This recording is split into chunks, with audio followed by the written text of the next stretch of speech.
আসসালামু আলাইকুম এভরিওয়ান। আশা করছি সবাই ভালো আছেন। আমিও ভালো আছি আলহামদুলিল্লাহ। অনেক দিন পর আরও একটি নতুন ভিডিওতে আপনাদেরকে স্বাগতম জানাচ্ছি। আমার ইউকে রিলেটেড লাস্ট কয়েকটা ভিডিওর পর আপনারা অনেক বেশি কমেন্ট করেছেন, আমাকে পার্সোনালি হোয়াটসঅ্যাপে টেক্সট করেছেন। তবে লাস্ট কিছুদিন আমি একটু ব্যস্ততা এবং কিছু অসুস্থতার জন্য সময় মতো রেসপন্ড করতে পারিনি, যার জন্য আমি খুবই সরি। আমার লাস্ট কয়েকটা দিনে যে অনুভূতিটা হয়েছে মানুষের ইউকে রিলেটেড বিভিন্ন নিউজ এবং আদার্স যে বিষয়গুলো আপনারা জানতে পেরেছেন, যারা 2025-এর সেপ্টেম্বর এবং 2026-এর জানুয়ারি ইনটেকে আসতে আগ্রহী, তাদের মধ্যে অনেক বেশি একটা ওরিডনেস কাজ করছে যে ইউকে যাওয়াটা কি এই মুহূর্তে উচিত হবে কিনা, বা স্টুডেন্ট ভিসার আসাটা কি আসলে অর্থিত কিনা। সো এই বিষয়টাতে অনেকেই আমাকে কোশ্চেন করেছেন, জানতে চেয়েছেন ভাইয়া যে আসা উচিত হবে কিনা, বা আপনাদের ডিটেলস দিয়ে বলেছেন। তো এই বিষয়টাতে আজকে আমি মূলত কথা বলার চেষ্টা করব, আপনাদেরকে ওভারঅল ইউকের যে সিনারিওটা বর্তমানে আফটার নিউ রুলস রেগুলেশনস যেগুলো ইমপ্লিমেন্ট হতে যাচ্ছে, এই বিষয়গুলোতে একটা ধারণা দিতে চেষ্টা করব। তবে এটা খেয়াল রাখতে হবে যে প্রত্যেকটা স্টুডেন্ট বা প্রত্যেকটা স্কিল ওয়ার্কার যিনি আসার পরিকল্পনা করছেন, প্রত্যেকের সাথে আসলে ব্যাপারগুলো কিন্তু সিমিলার ওয়েতে যাবে না। সবাইকে কিন্তু সেম চ্যালেঞ্জেসের মধ্যে দিয়ে যেতে হবে, ব্যাপারটা তা নয়। বা সবার জন্য যে নতুন রুলসগুলো আসছে, রেগুলেশনসগুলো আসছে, এগুলো যে ইমপ্লিমেন্ট হবে তা নয়। কাউকে খুব মারাত্মকভাবে এফেক্ট করবে, আবার দেখা যাবে কারোর জন্য কোনো সমস্যাই হচ্ছে না এই রুলসগুলোতে। তো এই জন্যই আমি আজকে একটা ওভারঅল আপনাদেরকে বলার চেষ্টা করব যে নতুন যে রুলসটা আসছে সেই রুলে 2025-26-এর যারা আসতে চাচ্ছেন তাদের আসা উচিত হবে কিনা, অথবা আপনারা যারা ইউকে আসার পর এখানে সেটেলমেন্টের জন্য আগ্রহী তারা আসলেই ইউকেতে আসবেন কিনা, বা অন্য কোনো কান্ট্রিতে আপনাদেরকে যাওয়া উচিত হবে কিনা, এই বিষয়গুলো নিয়ে আমি কথা বলার চেষ্টা করব। 2025-এর মাঝামাঝিতে এসে UK government student visa, immigration এবং স্কিল ওয়ার্কার ভিসা সবগুলো বিষয়ে দেখা গেল হুট করে অনেকগুলো পরিবর্তন নিয়ে আসলো। রুলসগুলো যেন একদম স্টর্মের মতো চলে আসলো ইউকেভিআই থেকে। সো এর ফলে স্টুডেন্ট সহ যারা ইউকেতে আছেন অলরেডি সবাই কিন্তু ওরিড, আর যারা আসতে যাচ্ছেন তারা আরও বেশি চিন্তিত যে আসা আসলে উচিত হবে কিনা এই মুহূর্তে। তবে নতুন যে রুলসগুলো এসেছে এগুলো আসলে স্টুডেন্টদেরকে যে খুব একটা এফেক্ট করবে তা কিন্তু না। স্কিল ওয়ার্কারে যদি আপনি এই পরবর্তীতে সেটেলমেন্টে যেতে চান সেক্ষেত্রে আপনার জন্য অনেক বেশি কঠিন হয়ে যাবে। বাট স্টুডেন্ট ভিসায় যদি আপনি আসতে চান সেক্ষেত্রে কিন্তু তেমন কোনো আপনাকে ডিফিকাল্টিস ফেস করতে হবে না। স্টুডেন্টদের জন্য হ্যাঁ, এটা সত্য যে এখন ইউকে গভর্নমেন্ট যে বিষয়টার দিকে গুরুত্ব দিয়েছেন সেটা হচ্ছে রিয়েল স্টুডেন্ট, অনলি যেন রিয়েল স্টুডেন্টসরাই ইউকেতে আসতে পারেন সেই বিষয়টার প্রতি। আর এর জন্য স্টুডেন্টসদের IELTS, তাদের একাডেমিক ব্যাকগ্রাউন্ড অ্যান্ড আদার্স যে বিষয়গুলো আছে এগুলোর প্রতি অনেক বেশি গুরুত্ব দেওয়া হচ্ছে, এবং এগুলোতে অনেক বেশি স্ক্রুটিনি করা হচ্ছে যেন শুধুমাত্র রিয়েল স্টুডেন্টসরাই ইউকেতে 2025-এর সেপ্টেম্বরে এবং জানুয়ারি 2026-এ প্রবেশ করতে পারে। স্টুডেন্ট ভিসাটা এই রুটটা যেন মিস ইউজ না হয়, এর জন্য এই রুলসগুলো মূলত তারা ইমপ্লিমেন্ট করতে যাচ্ছে। তবে বাংলাদেশ, ভারত, পাকিস্তান এই ডেভেলপিং কান্ট্রিজগুলো থেকে যে স্টুডেন্টসরা ইউকে সহ অন্যান্য কান্ট্রিতে স্টুডেন্ট ভিসাতে যান তাদের সবারই যে স্বপ্নটা থাকে সেটা হচ্ছে সেটেলমেন্ট। পড়ালেখা শেষে আপনি যে কান্ট্রিটাতে যাচ্ছেন সেই কান্ট্রিতে যেন আপনি সেটেল ডাউন করতে পারেন, সেটা কিন্তু আমাদের মতো থার্ড ওয়ার্ল্ড কান্ট্রিগুলো থেকে যারা আসেন তাদের সবারই একটা ড্রিম। তো এই প্রসেসটাকে শুধু ইউকে না, ইউকে, অস্ট্রেলিয়া, কানাডা, USA সব কান্ট্রিজ বর্তমানে কঠিন করে দিচ্ছে। কারণ 2022-এর পর থেকে যখন একটা ফ্লোক শুরু হলো যে সবারই একবারে বাইরে যেতে হবে, এরকম একটা ধারণা তৈরি হলো, আফটার কোভিড, কারণ আমাদের দেশের ইকোনমিক সিচুয়েশন, পলিটিক্যাল সিচুয়েশন এবং আদার্স সব কিছু মিলে স্টুডেন্টসদের মধ্যে এই ধারণাটা এখন আরও বেশি প্রকট যে হ্যাঁ আমাকে বাইরে যেতেই হবে। এমনও হচ্ছে যে এইচএসসির পরেই সবাই বাইরে আসার জন্য আসলে খুবই উদ্গ্রীব হয়ে যাচ্ছেন। এটার পজিটিভ নেগেটিভ দুইটা দিকই আছে, সে বিষয়ে আমি যদিও কথা বলবো না, কিন্তু এই যে ঝাঁকটা শুরু হলো এবং অনেকে কিন্তু যাচ্ছেনও, অনেকে যাচ্ছেন, অনেকে যাওয়ার প্রসেসিংয়ে আছেন বা অনেকে প্ল্যান করছেন। সো এত স্টুডেন্টকে কোনো কান্ট্রি কিন্তু চাইবে না যে আমার কান্ট্রিতে যারাই পড়ালেখা করতে আসুক সবাই সেটেল ডাউন হোক। এর জন্যই মূলত এই নতুন রুলসগুলো।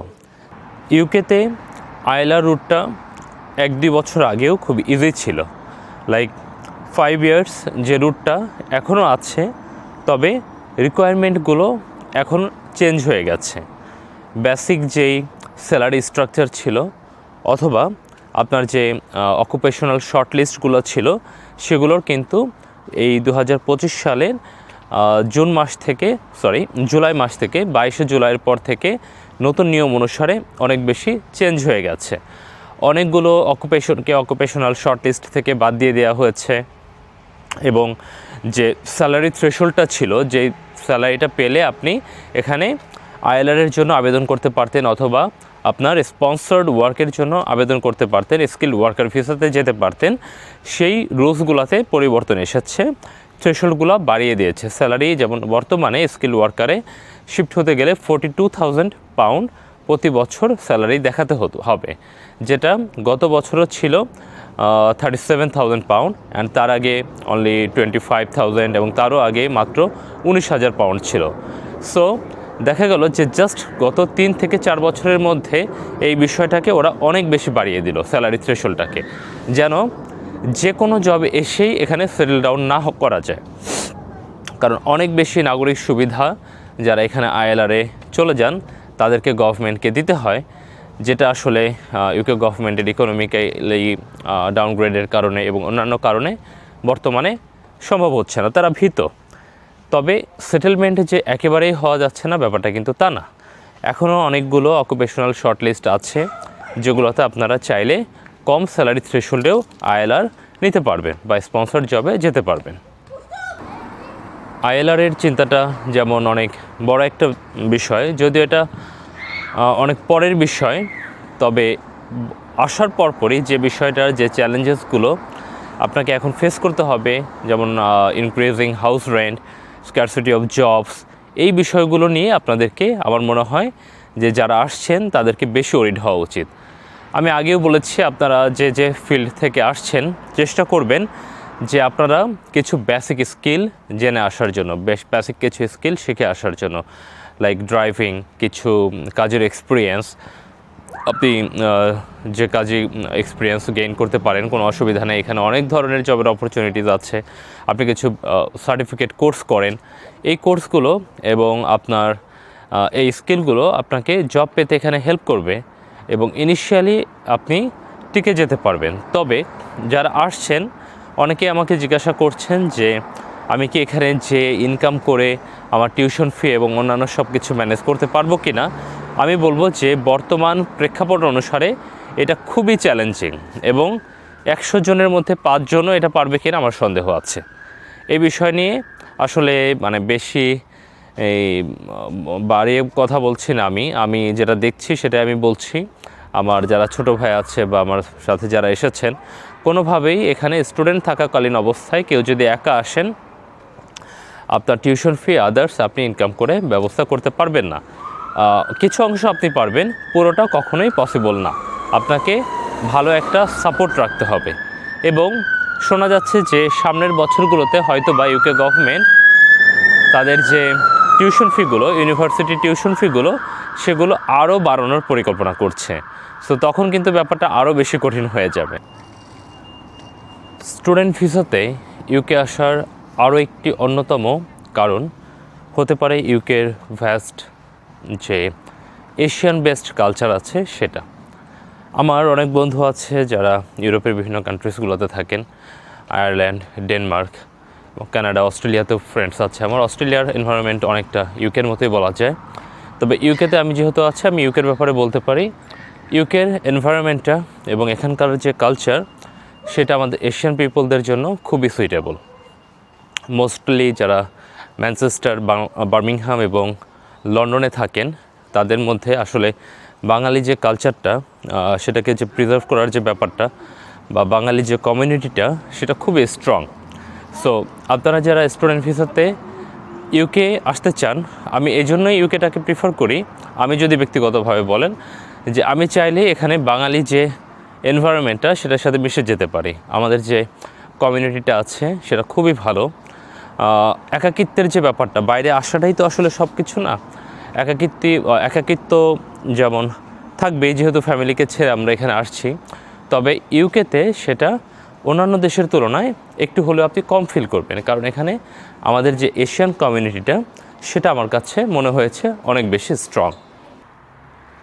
তাই আমি ওভারঅল যদি একটা সাম আপ করি, আপনি যদি ইউকেতে শুধুমাত্র পড়ালেখাটাকে টার্গেট করে আপনি আসতে চান, আপনার কাছে পড়ালেখাটাই মুখ্য, তাহলে ইউকেতে অনেকগুলো বড় বড় ইউনিভার্সিটি আছে, high ranked world class university আছে, যেখান থেকে আপনি আপনার ডিগ্রিটা অ্যাকোয়ার করার মাধ্যমে আপনার প্রফেশনাল লাইফে আপনি একটা ভালো দিকে প্রোগ্রেস করতে পারবেন, এদিকে কোনো সন্দেহ নেই।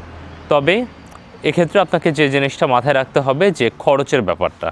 আপনি যদি খরচটা বিয়ার করতে পারেন, এটা যদি আপনার জন্য সমস্যা না হয়, তাহলে অবশ্যই ইউকে পড়ালেখার জন্য one of the best countries in the world. But একই সাথে যদি আপনি মনে করেন যে হ্যাঁ, 1 বছরের প্রেক্ষাপটে আমার খরচটা অনেক বেশি, কারণ পাউন্ডের রেট কিন্তু দিন দিন যতই যাচ্ছে ততই বাড়ছে। সো গত 1 বছরে 1 থেকে 1.5 বছরে অলমোস্ট প্রায় 40 টাকার একটা ব্যবধান তৈরি হয়ে গেছে। সো বুঝতেই পারছেন, যেটা 12,000 পাউন্ড ছিল, বর্তমানে সেই 12,000 পাউন্ড কিন্তু টাকায় কনভার্ট করলে সেম না, অনেক বেশি হয়ে যাচ্ছে। সো এই জিনিসগুলো আপনাকে খেয়াল রাখতে হবে। আর আপনার যদি পরিকল্পনা থাকে হ্যাঁ আমি ইউকেতে যাব, আমি এখানেই সেটেল ডাউন হব, সেই বিষয়টা বর্তমানে একটু চ্যালেঞ্জিং। তবে পসিবল যে না তা কিন্তু না, অনেক অপরচুনিটিস এখনও আছে। হেলথ কেয়ার সেক্টরগুলোতে আছে, আইটি সেক্টরগুলোতে আছে, তারপর বিজনেস অ্যাডমিনিস্ট্রেশন, বিভিন্ন পোস্টে এখনও ওদের লোক লাগবে, ভালো শিক্ষিত এবং কোয়ালিফাইড লোক ওদের লাগবে। এই জন্যই কিন্তু রুলসগুলো চেঞ্জ হচ্ছে। ওরা চাচ্ছে না যে যেন তেন লোক এনেই ওদের এই ফিল্ডগুলোকে ভরে ফেলার জন্য। তাই যারা এডুকেটেড পারসন তাদের জন্য এখনও যথেষ্ট অপরচুনিটিস আছে বলে আমি বিশ্বাস করি, এবং আপনারা এখানে আসলে অবশ্যই ভালো করতে পারবেন। তবে চ্যালেঞ্জেস নট অনলি ইউকে, এটা আপনি যে কান্ট্রিতেই যান সব কান্ট্রিতেই আছে, এটা আপনাকে মাথায় রেখেই এগোতে হবে, এবং আপনার ডিসিশনটা, আপনার বাজেটটা সেভাবেই আপনাকে ফিক্স করতে হবে।